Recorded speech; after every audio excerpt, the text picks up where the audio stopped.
নমস্কার বন্ধুরা, আমাদের চ্যানেল ওয়েদার বাংলাতে আপনাদেরকে অনেক অনেক স্বাগত। আজকের 30শে মে এবং চলে এসেছি আজকের আবহাওয়ার গুরুত্বপূর্ণ একটি আপডেটকে নিয়ে। এবং দক্ষিণবঙ্গে রেমালের প্রভাব কাটলেও এর পরবর্তীকালে কিন্তু দক্ষিণবঙ্গে আসতে চলেছে তাপপ্রবাহ, এবং তার সঙ্গে সঙ্গে দক্ষিণবঙ্গে কবে বর্ষা আসবে এবং তার সঙ্গে উত্তরবঙ্গ কিন্তু এবার ভাসতে চলেছে প্রবল বৃষ্টিতে, এবং বন্যার আশঙ্কাও কিন্তু তৈরি হতে পারে। সবটাই বলবো এই ভিডিওর মধ্যে। আপনারা দয়া করে ভিডিওটি একদম শেষ অবধি দেখবেন এবং নতুন হলে অবশ্যই সাবস্ক্রাইব করে আমাদের সঙ্গে থাকবেন।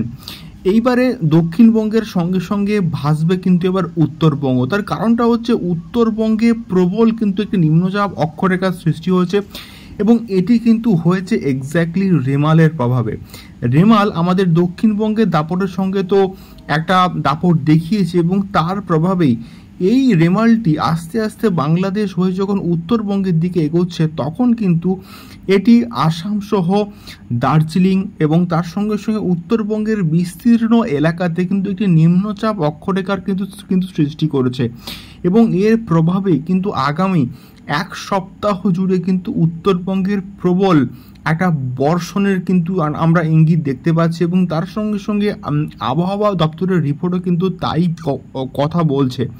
তো এর ফলে উত্তরবঙ্গের বিস্তীর্ণ এলাকাতে কিন্তু প্রবল থেকে প্রবলতর একটা ভারী বর্ষণের কিন্তু ইঙ্গিত দেওয়া হয়েছে, এবং এর ফলে তিস্তার জলস্তর কিন্তু বাড়বে, এবং তার ফলেই আমাদের সিকিমের যে কন্ডিশনটা সৃষ্টি হয়েছিল সেই রকম একটা কিন্তু অবস্থার কিন্তু সৃষ্টি হতে পারে, এবং তার সঙ্গে সঙ্গে তিস্তার জলস্তর কিন্তু বাড়বে, এবং তার ফলে আবার একটি কিন্তু বন্যা পরিস্থিতিরও কিন্তু সৃষ্টি হতে পারে, এমনটাই কিন্তু মোটামুটি আপডেট রয়েছে।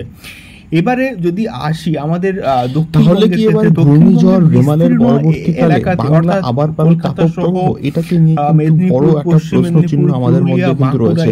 তো আজকের সকালবেলা কলকাতার আবহাওয়া আমরা দেখে যা বুঝতে পারছি, বেশ রৌদ্রোজ্জ্বল আবহাওয়া, এবং আজকের থেকে কিন্তু আবার গরম পড়ার কিন্তু সম্ভাবনা তৈরি হচ্ছে, এবং তার সঙ্গে সঙ্গে তাপপ্রবাহ যে হবে না তার কিন্তু কোনো রকম গ্যারান্টি নেই। তাপপ্রবাহ আবার কিন্তু ফিরবে, এবং তার সঙ্গে সঙ্গে বর্ষা কিন্তু আসছে, এবং কবে কখন কোথায় এই বর্ষাটি আসবে আমরা কিন্তু বলবো নেক্সট ভিডিওগুলোতে। আপনারা ভিডিওগুলি একদম শেষ অবধি দেখবেন, এবং নতুন হলে অবশ্যই অনুকূল সাবস্ক্রাইব করে আমাদের সঙ্গে থাকবেন, এবং পাশে থাকা বেল আইকনটি অবশ্যই বাজিয়ে দেবেন, যাতে করে আমরা যখনই কোনো রকম ভিডিও আপলোড করব আপনাদের কাছে একটি করে নোটিফিকেশন পৌঁছে যাবে। ধন্যবাদ, দেখা হচ্ছে পরবর্তী ভিডিওতে আবহাওয়া এবং ওয়েদার রিপোর্ট সংক্রান্ত আরো অনেক অবশ্যই কিন্তু সাবস্ক্রাইব করে আমাদেরকে একটুখানি সাপোর্ট করবেন, এবং নতুন হলে অবশ্যই সাবস্ক্রাইব করে ভিডিওগুলিকে শেয়ার করবেন এইরকম আবহাওয়া এবং ওয়েদার রিপোর্ট সংক্রান্ত আপডেটগুলি পেতে গেলে। দেখা হচ্ছে পরবর্তী ভিডিওতে আবহাওয়া সংক্রান্ত আরও অনেক আপডেট নিয়ে। নমস্কার, ধন্যবাদ।